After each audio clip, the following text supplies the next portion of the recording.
Hey y'all, happy Wednesday. So I do not typically go live on here on Wednesdays and talk about anything about business because this is my homeschool, dedicated homeschool page. However, this topic is for homeschoolers and business owners alike. So y'all that don't know me, my name's Tanya Johnson. I'm the founder of the Homeschool, the Helping Hearts Homeschool, as well as the Boss Mom Company. And what I do is I have a printable business where I have resources, majority of them are free for homeschool families. And then on the back end of that, I teach homeschool moms how to not only set up their own digital business, and then I teach them how to market and how to brand. So typically, hey Pamela, typically I go live on here on Sundays or Mondays and talk about like parenting and homeschooling and that kind of stuff. And then Wednesdays, I have a special training group that I go live in and I share all of the business related info. But today I wanted to kind of mess with you because it is now basically the middle of February. I guess it's the beginning of February, so but a lot of people have already fizzled out on their January goals. So do me a favor, drop me a one if you set any goals for January. Now, I personally do not set New Year's resolutions. However, I love sitting down in January and figuring out some long-term goals and short-term goals for the upcoming year. So I absolutely did that. Now, I looked up some statistics. Obviously, we know how credible statistics are. Sometimes they are, sometimes they aren't. But according to statistics, 19% of people fizzle out on their goal by the beginning of February. Now, I think that's crazy. That's literally 30 days from you setting your goal, and you've already decided it's not worth fighting for anymore. Now, on the flip side, the six things that I'm about to tell you, these are things that I have set in place with my clients and I have been teaching for years. And I can tell you, our clients have a 96% rate of still being on their goals in February, March, and April. Now, I didn't calculate past April, but that is still a huge difference to the normal 19%. So I figured I would hop on and share these six things with you, see if any of them resonate with you. Some might not. That's totally fine. Um, Let me see. Okay, so hey, I see lots of ones in the comments. So lots of you guys are setting goals, which is awesome. Now, the first thing I want to share with you in order to keep going. So these are six things that are going to help you hit your goals versus hit burnouts. And I have been on the burnout end of things. It's not fun. So these are not things that are anything to do with like hustle culture. Actually, one of the things I'm going to tell you is to give yourself breaks. But these are six things that are tried and true that people are using to not only stay excited about their goals, but to actually check them off of their list. So the first one is just write them down. Now, there's nothing magical in writing them down. However, if you write them down, you're more likely to follow through with at least part of them because it's a visual. You're using more than one sense. Now, what I like to do is I tell people it's not enough to just write them down. We want to make SMART goals. So what we want to do is we want to make sure that these goals are specific, they're measurable, so you know exactly when you hit them. They're very detailed. They are easily you can easily realize if they're actually achievable for you and for your circumstances. So it's not something to where, let's say you're running a business and you are consistently making $500 a month. Probably setting a goal of making $50,000 a month by the end of the year is probably not realistic. Now, I'm 100% for positive thinking. I'm 100% for not being negative, and you can do anything you set your mind to. However, there does come a time where you need to be realistic as well and not set yourself up for failure. Now, if you set a goal, let's say your goal was 500, let's say your reality is 500 a month and you want 50,000. Well, let's say by the end of the year, you set a goal for $5,000 a month and you work. And let's say by month 3, you hit $5,000 a month. Absolutely up the goal. I'm not saying don't think bigger at each new level. I'm saying take it step by step instead of going 0 to 100. And then 9 months down the road, you're only hitting 1,500 a month, and now you're mad at yourself. When in reality, you should be happy because you absolutely have increased your income. So I'm just saying, make sure it's realistic. And then the R, I don't know what R is. Oh, I don't know what I put for R, but one thing you want to do is you want to make sure that you have an emotional connection to your goals. And then you want to make sure that there's a time limit set on your goals. So you're not just saying, oh, I want to lose 30 pounds. Okay, when do you want to lose 30 pounds? Now, I will tell you that when I pick up this little magic goal planner, this thing is, I'm not kidding you, it's like pure magic. It reignites that excitement. So I have all of my goals written down here for 2020, 2023. We're not in 2020. And I've broken them down into SMART goals. So not only am I staying motivated, not only did I write them down, I have specific action steps to take every month and every week of every month. So now, instead of looking at the big picture and getting overwhelmed, I'm looking at one small thing that I need to do this week, and it's super easy to do and check off the list. Before I know it, I've done 8, 12, 16, 18, 20 small things that are checking away at larger goals. So, guys, hey Diana, I have a blog post that goes along with this. Now, it will not be up until Thursday. Typically, what I do is on Wednesday, I give only the members of the Boss Mom Club a sneak peek of this. So I go live in there and I do a training specifically for my business crew. Now, I'm going to drop the link in the comments for this. Hey, Audra. So if you would like to join the training group, it's completely free. You're more than welcome to join. I go live every Wednesday with a business-related topic. Last week, we talked about how to set up a social media marketing strategy specific for your business. This week, we're talking about how to stay excited about your goals. We've talked about how to set up freebie funnels. And all the trainings I do in there are completely free. Now, someone asked me earlier if my coaching was free. It's not. I do charge by the session for my coaching.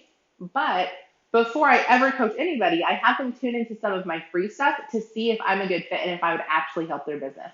There's no point in me taking your money if what I have to offer is not going to be a benefit to you and help you make more money on your end. That just seems a little shady to take your money when you've not come to any of my free trainings yet to see what I have to offer. So that is something that I lead with in my business. And I know not all coaches will say that because it's money. But I'm of the impression that if my customers come to me and pay me money to coach them and they're not happy when they leave, that's going to be more harm than good. So I want to make sure that y'all know exactly what I stand for, exactly the kind of training you're going to get, and then I give you way more value than you ever pay for. That's, again, just how I run my business. Everybody does it a little different, and that's totally fine. But on the blog that is going to be up tomorrow, so tomorrow come back to this live. I'll make sure the blog is linked up above in the description or down below in the comment section. And I have a ton of things that you can download for free to help you with these 6 steps that we're giving. One of the things down there is going to be a specific goal training. So if what I just said makes sense and you've already set all your goals and you have SMART goals written down, you don't need step number 1. You've already got it. But if I just said SMART goals and you're like, what the heck is a SMART goal? You need to make sure you tune into the blog tomorrow and get the links to the free goal setting training so you can get clear on your vision that you want for your business or for your homeschool, either one. And that's why I went live on this specific page, because these 6 things relate to both the homeschool community and the business community. So I just think it's valuable for everybody all around. Now, number 2 is going to be staying organized. Now, this one I probably should have put as number 1. It is absolutely the most important piece of this puzzle. If you're not organized, you're leaving money on the table. It's as simple as that. Now, when I say organized, people usually think, oh man, my office is a mess. I'm not organized. I guess I can't make money. I'm not talking at all about your office. I'm talking about your business or your homeschool. Now you say, I don't have a business, Tanya. I'm not leaving any money on the table. No, you're leaving time and education on the table because you're running around like a chicken with your head cut off. You're leaving, and because of that, you're leaving money on the table because your time is your money as a homeschool mom. Now, with this, no matter how excited we stay about our goals, If we don't know what our tasks are day to day, we're not going to be checking them off near as fast as if we were organized and had them all written down. So, what I need you to do is understand there's a few different levels or a few different stages or a few different tips when it comes to organization.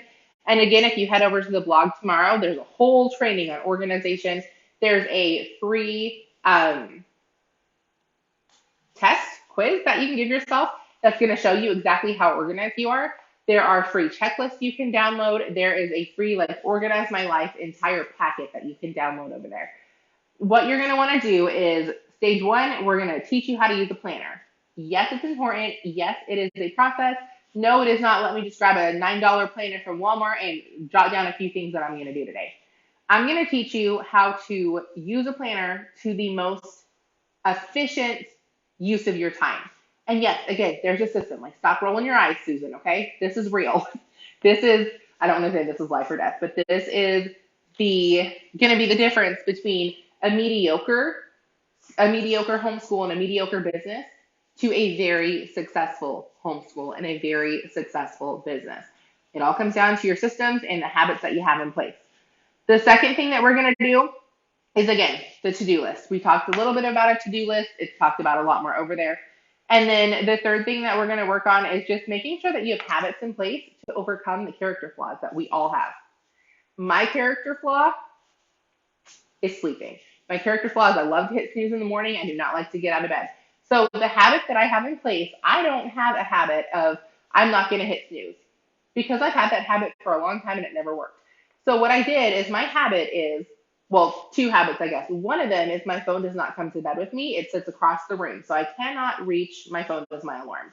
So your alarm clock. I cannot reach the snooze button from bed. So habit number one is I have to get out of the bed. Now, it's way too easy for me to jump out of bed, hit snooze, jump right back into bed. So habit number two is I have to go to the bathroom and get a drink of water before I'm allowed to go back to bed. Now, if I go to the bathroom and get a drink of water and I still want to go to bed, I'm allowed to. And there are some days that I do, especially if I'm having a rough season with my PCOS and I'm just extremely exhausted that day, or I wake up with a migraine, back to bed it is. But I want to make sure that if I'm going to crawl back into bed, it's a conscious decision and not because I hit snooze, jumped in bed, and I don't even realize it. On Sunday, I did this. Now, I can't explain how this works because clearly I didn't follow my own advice on Sunday. Sunday, I woke up and it was 7 o'clock and I was pretty irritated. I was like, what the heck? Like, my alarm was set for 3:30. And I asked my husband, I was like, did my alarm go off? He goes, yeah, it went off. I shoved you out of bed because you did not wake up. He didn't really shove me out of bed, but he sure did like shake the crap out of me. He's like, you got up, you turned it off, and you went right back to bed. You didn't even talk to me. I was like, and I was not even awake.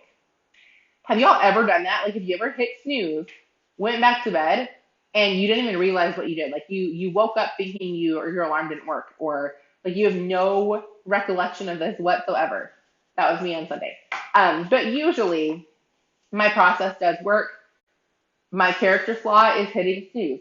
So the habit that I use to overcome that is I have to go to the bathroom, get a drink of water before I'm allowed to go back to bed. That way, if I choose to go back to bed, it's a conscious choice and not something that I'm just doing out of habit. Now, number three is know your why. This is my favorite one. This is so fun. Making sure I can still hear my daughter. She's taking a quick bath. Hey, Glory. Hey, Glory. Okay. Just making sure. She has an audio on, so otherwise I could hear her because she's splashing around and they're playing. And she's 8, so like no one come at me. She's almost 9. She's very easy to take it back by herself. I'm a little bit of a helicopter mom, and I like to double check and make sure. So, sorry, not sorry. Know your why. This is the fun one to me. This is like the most fun out of the 6. And this is the one that will keep you excited about your goals when the cute little notebook doesn't work. Because there are going to be times where it's, 2 o'clock in the morning and you're still up working, or you're getting up to work because you just had a really, really busy week and you don't really want to. And reading your goals and the emotional connections to your goals, they work 90% of the time. There's going to be that 10% of the time that it just does not work for you. So this will work for you. This has worked for all of my clients. It has worked for me every single time. Not once have I done this step and not felt like I wanted to jump out of my bed or out of my seat or off the couch or turn the TV off or whatever and start running toward the next level of my goal. And this is actually going to be in 3 different parts. The first part is just going to be sitting down and journaling. What does your perfect day look like? Now, on the blog, I do have a worksheet that you can use for this as well, but you can also just do it on a piece of notebook paper. I usually do it in my journal. So you're going to get specific. Now, the first day you're going to write down is a normal day. So this is not going to be like an elaborate vacation. It's going to be a normal, what does your day look like? So if you had a perfect day, money was not an objection, what would it look like? What time would you wake up? What would you do as soon as you get up? Would you meal prep? Would someone else come in and cook for you? Get specific. What would you do from sunup to sundown? Write about it. Visualize it and think about how amazing it's going to feel as you're going through each step of that process. Now, then you're going to pick one thing that you can start implementing in your real life from your perfect life. Chances are we're never going to have a perfect life because it's going to change a little bit as we grow and as we grow our mindsets. One of the things that I really wanted to implement whenever I first did this probably going to seem a little silly to you, and that's okay. But one of the things I wanted to implement was just getting a new wardrobe. So early on in my business, when I had first started, so some of y'all know this, some of y'all don't. I started working online almost 8 years ago now. My daughter is almost 9, so she was almost a year old when I started this. After having her, she was about 8 months old. By the time I had her, so I had her 6 weeks later, I was back to postpartum weight. I worked out my entire pregnancy. Well, I went into really bad depression. I got diagnosed with PCOS. And 8 months after having her, I had gained over 100 pounds. Seemingly, it wasn't really overnight, but seemingly overnight. Hadn't changed much with my eating habits. I was still working out. I did not know what was going on. And that just made me get even more depressed. So at this stage of my business, I'm brand new. We did not have hardly any money. Well, we had money. We had money to pay bills. We didn't have any money to go buy clothes. None of my clothes fit me. So what I was doing is I was going to thrift stores and finding anything that I could that would fit. But they usually weren't the most flattering. They definitely did not make me feel confident. And so what I did is I set a goal for myself. What I wanted to implement was when I was going through my perfect day and I was envisioning myself, I was confident. And I knew for me, having a new wardrobe would make me feel confident, regardless of my body size. I've never been one that's had issues with my body as an adult. Now, as a kid, I struggled through some things, but as an adult, I never did. And I knew that I could feel good and confident at any size, but I needed to be able to dress my body accordingly to feel that confidence. And you might say that's kind of vain. That's okay. You can say it's vain. For me, that's what I needed. So I set a goal for myself to where I would earn a certain amount of money. And then when I hit that amount of money, I could go spend $50 on myself. And I did that over and over and over. And it took me a little over a year to have a completely new wardrobe of clothes that I was proud of, that I walked into the mall and I bought on my own, that I liked and that gave me confidence. And I will tell you, I still have that goal to this day. Sometimes if I want a new purse that's a little bit more expensive or a new pair of shoes, I'm kind of a snob for Adidas. I don't know why, but I just love Adidas. I love a lot of the stuff they come out with. And if you've ever bought a pair of Adidas, they're typically like $75 to $100. So it's not something I just walk in willy-nilly and buy. I typically set a goal. When I hit the goal, I go buy the pair of shoes. That's just what I like to do. So whatever it is from your perfect life that you feel like is the most important or the one that makes you the most excited, start implementing that now. Another thing for my perfect life was a house cleaner. And so for the last several years, we had a house cleaner come in once a month and do all of my deep cleaning for me. So pick out little things that you can implement, and then you kind of build upon that until you have a lot of what was on your perfect life. Now, the second step to this is you're going to journal about your perfect special day. So this could be planning a vacation. And you know what? It can be a day, it can be a week, it can be a month, whatever. Journal about if money was not an object, what would you do for yourself or for your family? Now, this could be planning an elaborate vacation. The first time I did this, I planned a vacation to Disney. And you know what? About a year and a half ago, we took that vacation, and I was super excited about it because I've been looking forward to it for a while. It could be maybe you want to stay local and have a spa day. You yourself, you and a couple of friends, whatever. This is your perfect day. What are you doing from sun up to sundown if money is not an object? And then the third thing you're going to do is you're going to write a letter to yourself 10 years in the future.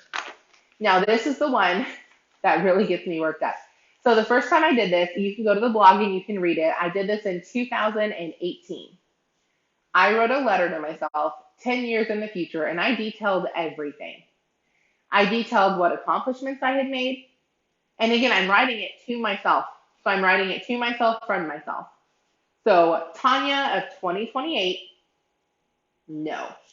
Yes, Tanya of 2028 wrote Tanya of 2018 a letter detailing what my life was like for the last decade and how proud I was of the person that I had become and the person that Tanya of 2018 was working to become.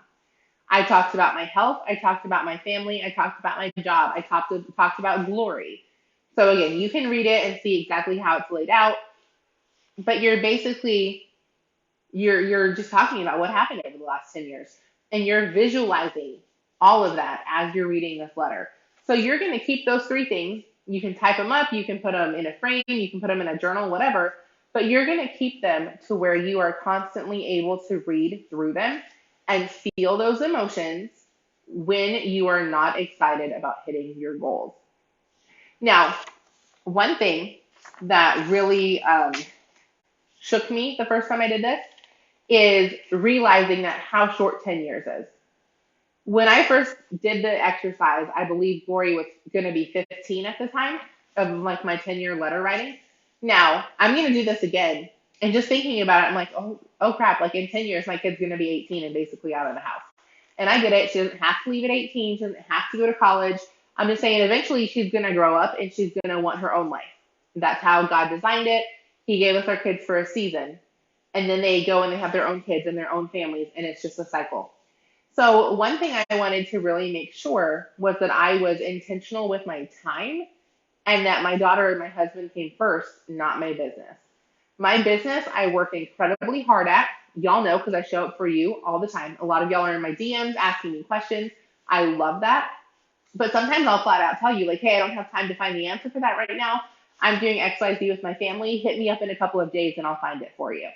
Or I won't respond at all and I'll say, hey, so sorry, last week was super busy. We did XYZ with the family. I'm now returning messages, dot, dot, dot. Because after writing that first 10-year letter to myself, it just kind of made me realize how short time is and how quickly it goes by. And yes, the days are long. We're moms.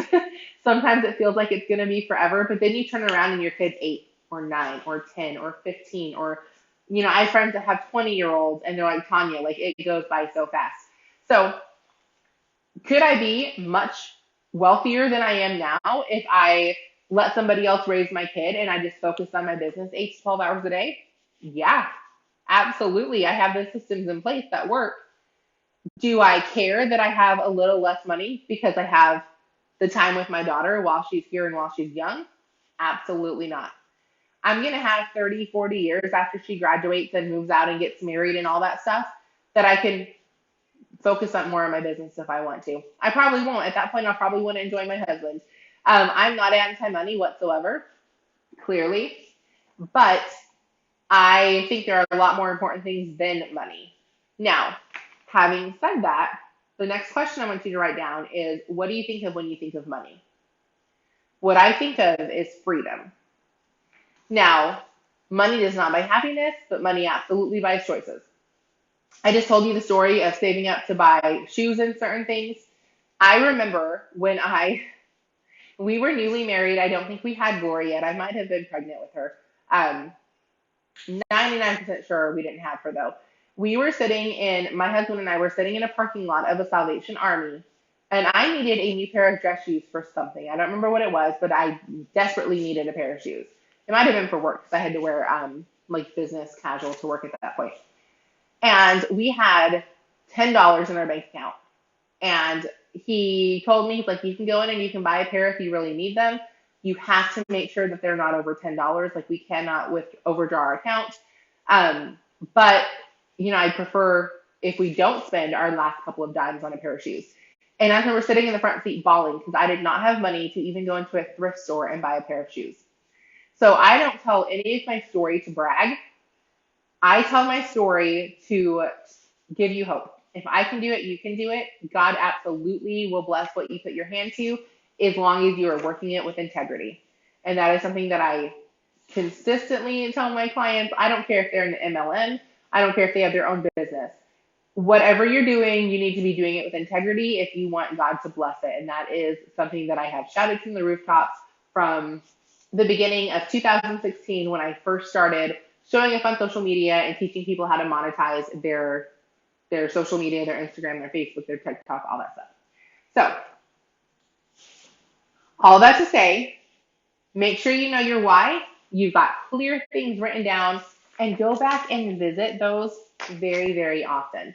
So the first three are the longest. The second set of three are super, super quick. So just to recap a little bit, 6 things that are going to keep you excited about your business. Make sure you're not part of that 19% no, only 19% don't fail. I titled this wrong.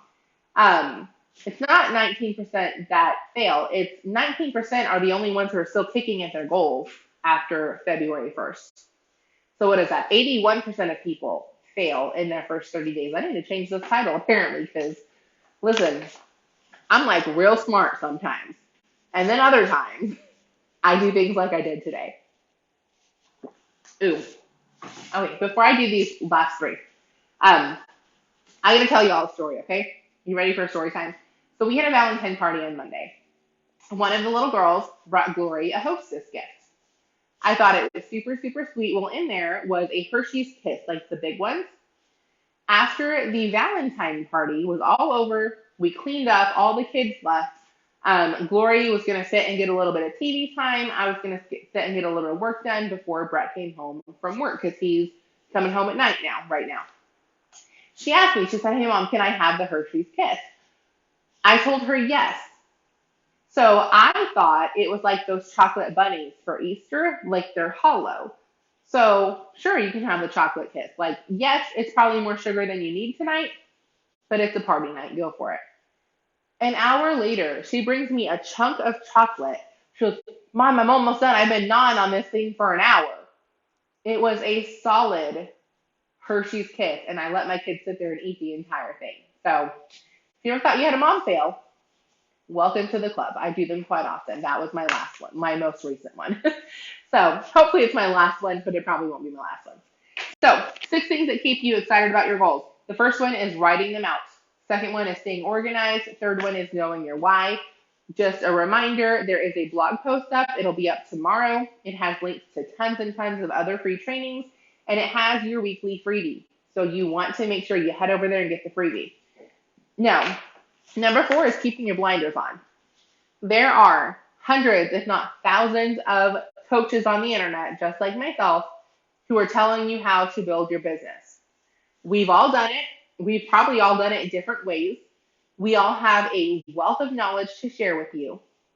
However, you need to pick 1 or 2 people that you follow and keep your blinders on and follow them and tune everybody else out. I'm not telling you that my stuff works better than somebody else's. I'm not telling you that somebody else's stuff works better than my stuff. The point of this training is you are not finding the perfect roadmap because it doesn't exist.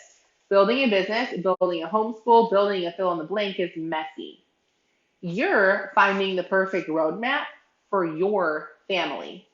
So if that means you're a better fit following someone else's advice and buying their coaching and buying their training and buying their classes, go for it.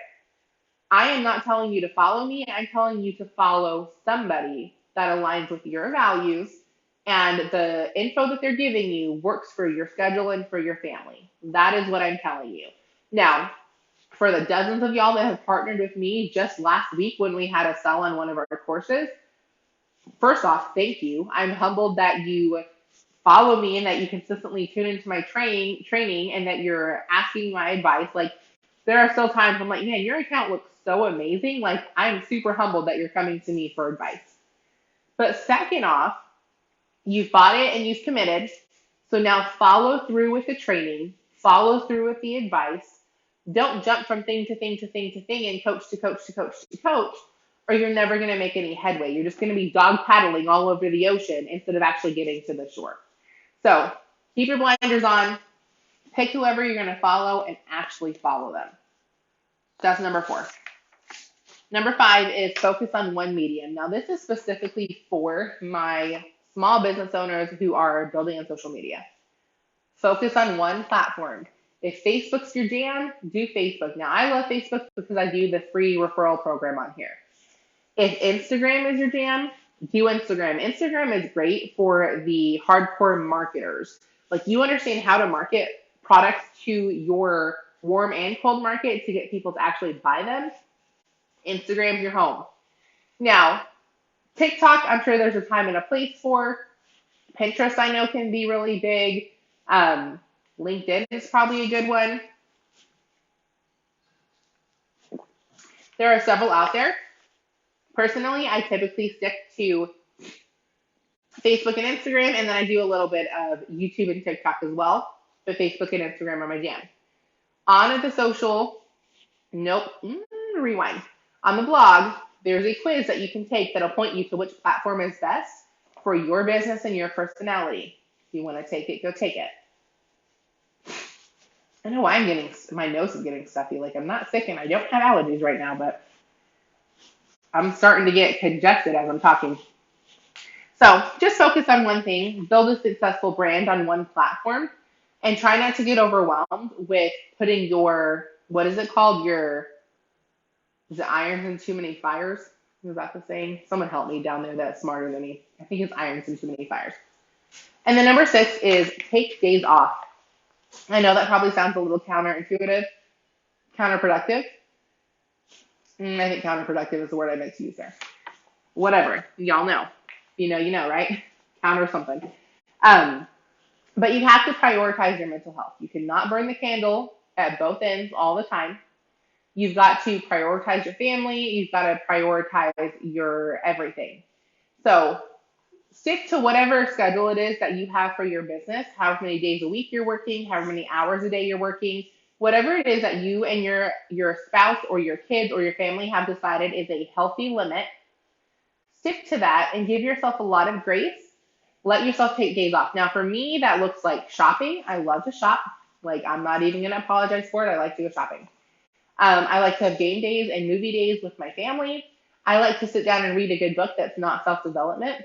Right now, I'm on an Audible series that is definitely not self-development, but I love it and I don't care because that's like my guilty pleasure for right now. So be kind to yourself. Don't fall into the trap of all work and no play. I have been there. It's not fun. I'm telling you, don't do it.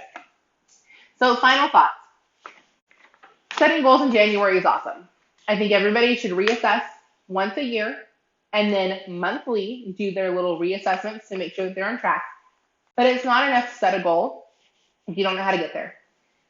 It's not too late if you're like, well, Tanya, I didn't set goals in January. I guess I'll wait till 2024. It's not too late. Set some goals. Go to the blog, get the free goal training, and get on your way to a happier, healthier, wealthier life. So, hope this helps. On this specific page, I should see y'all on Monday. I know I've not been super consistent since Christmas. We're getting back into the swing of things. Should see y'all on Monday. And everybody else, if you're tuning into the business stuff, make sure you're part of the Boss Mom Club. It's a free Facebook club. And we go live every Wednesday with business tips and tricks that are working today. We try to get rid of all the fluff and bring you guys what is actually making social marketers money. So have an awesome rest of your Wednesday, and I'll see y'all later.